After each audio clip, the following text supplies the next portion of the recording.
ये है scary lines. कहानी शुरू करने से पहले अगर आप हमारे चैनल पर नए हैं तो चैनल को सब्सक्राइब कीजिए for new latest Hindi horror stories videos. भूतों का कोई वास्तविक आकार नहीं होता, वह किसी भी शरीर में जाकर उसी के अनुरूप बदल जाते हैं। इसी से प्रेरित होकर यह घोस्ट की कहानी लिखी गई है। भूतिया कहानी पढ़ने में रोमांचक होती है और ऐसी ही रोमांचक कहानी है भूतिया चिड़ियाघर शहरों में लोगों की आबादी लगातार बढ़ती जा रही है। इसके लिए रिहायशी इलाके भी बढ़ते जा रहे हैं और रिहायशी कॉलोनियों को बनाने के लिए जंगल कट रहे हैं। लेकिन जंगल में रहने वाले जीव जंतु रिहायशी विकास से सबसे ज्यादा प्रभावित हो रहे हैं। ऐसे ही सरकारी आदेश के अनुसार एक जंगल काटा जा रहा था। उस जंगल में बहुत से जंगली जानवर थे जिनको संरक्षित करने के लिए एक चिड़ियाघर बनाने पर विचार चल रहा था। ठीक तभी प्रशासनिक निर्णय से एक बहुत पुराने खंडहर को चिड़ियाघर में बदल दिया जाता है और कटे हुए जंगलों से जितने भी जानवर पकड़े गए हैं उन्हें इसी चिड़ियाघर में लाकर रख दिया जाता है। लेकिन सभी इस बात से अनजान थे कि यह खंडहर कोई साधारण भवन नहीं है, बल्कि भूतों का एक रहस्यमयी ठिकाना है। आज भी कई भूत खंडहर के कोने कोने में उपस्थित हैं और प्रशासनिक अधिकारियों को भूतों की दहशत का नमूना जल्द ही दिखाई देने वाला था, क्योंकि जितने भी जानवरों को खंडहर में लाया गया था सभी के बर्ताव डरावने हो चुके थे। उनके पिंजड़े के करीब जाते ही वह जोर जोर से आवाज निकालने लगते और मामला जानवरों से जुड़ा था। इसीलिए पशु चिकित्सक को चिड़ियाघर बुलाया जाता है। लेकिन पशु चिकित्सक को भी कुछ खास जानकारी नहीं मिलती। सभी जानवरों के खून की जांच करने के बाद भी उनके शरीर में किसी तरह का कोई इन्फेक्शन नहीं पाया जाता। दरअसल जानवरों के अंदर भूत होना कल्पना से परे था। इसलिए पशु चिकित्सक अपने विज्ञान के माध्यम से इलाज करने का प्रयास कर रहे थे। बहुत जल्द चिड़ियाघर दर्शकों के लिए खोला जाना था। लेकिन जानवरों का ऐसा हाल देखकर आम जनता के लिए चिड़ियाघर खोलने के फैसले पर रोक लगा दी जाती है। शासन की मुश्किलें बढ़ती जा रही थीं और जानवरों की हालत बद से बदतर होती जा रही थी। उन्हें एहसास होने लगा था कि जानवरों के जंगल को काटकर शायद हमने बहुत बड़ी गलती की है। चिड़ियाघर के अंदर भालू, हाथी, शेर, सांप और कई तरह के पक्षी रह रहे थे। एक रात सभी जानवर भूतिया प्रभाव से उग्र हो जाते हैं और खंडहर की दीवारों को धक्का मार मार के गिरा देते हैं। सभी जानवर रिहायशी क्षेत्रों की तरफ दौड़ पड़ते हैं। भूतिया चिड़ियाघर खाली हो चुका था और सड़कों में जानवर मौत का तांडव मचा रहे थे। रास्ते से निकलने वाली गाड़ियों को हाथी अपने हमले से क्षतिग्रस्त कर रहे थे और शेर, चीते इंसानों को कई टुकड़ों में काट रहे थे। शहर की सड़कों पर खून की नदियां बहने लगी और प्रशासन हाथ में हाथ धरे बैठा था। किसी को कुछ समझ में नहीं आ रहा था कि इतने सारे जानवरों को कैसे काबू में किया जाए। सारे शहर में कर्फ्यू लगा दिया गया था। सभी को लग रहा था कि जंगली जानवर अचानक जंगलों के कटने से पागल हो चुके हैं, इसीलिए इतना नरसंहार कर रहे हैं।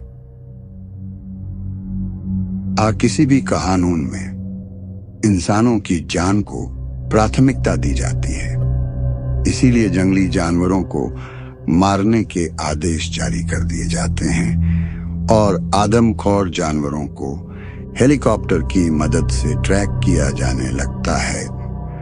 शहर के चारों तरफ मौत मंडरा रही थी। जानवर अब कॉलोनियों में घुसकर लोगों के घर तोड़ने लगे।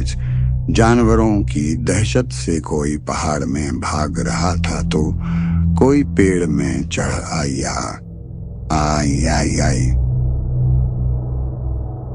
रात हाँ सब कहीं न कहीं अपनी जान बचाने में लगे हुए थे और सारे शहर में आर्मी तैनात कर दी जाती है और आर्मी टैंक रोड पर जानवरों को ढूंढ ढूंढ कर मार रहे होते हैं, लेकिन जानवरों के अंदर भूत सवार थे, इसीलिए वह बेखौफ होकर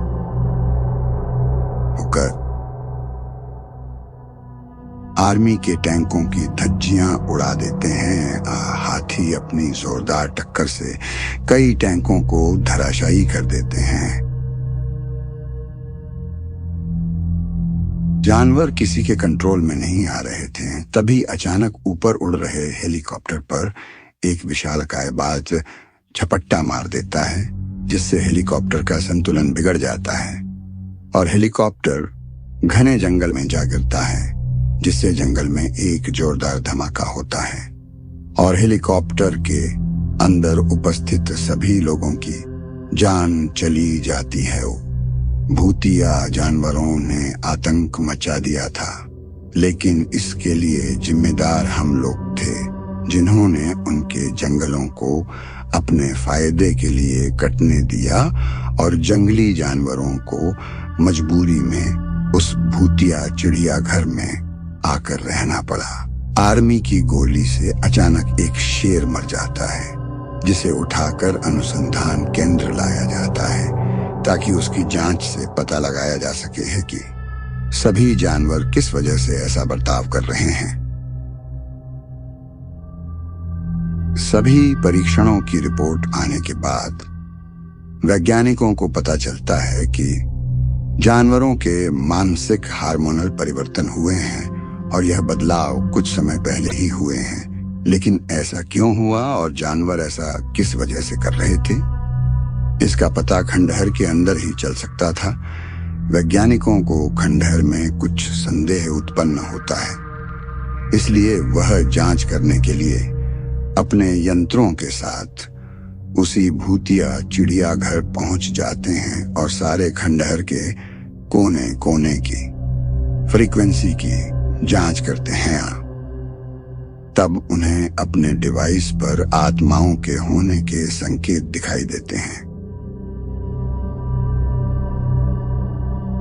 वैज्ञानिकों को पता चल जाता है कि सभी जानवरों के शरीर को भूत प्रेतों ने कब्जा कर लिया है और अब भूत ही शहर में आतंक मचा रहे हैं।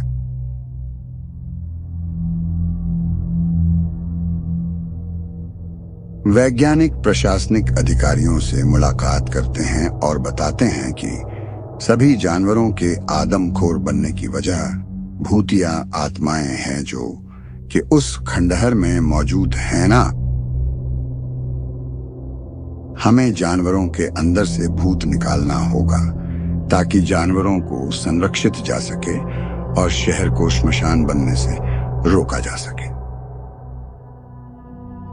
जानवरों को पकड़ने के लिए स्पेशल कमांडो की एक टीम बनाई जाती है, जिन्हें कुछ खास हथियार दिए जाते हैं।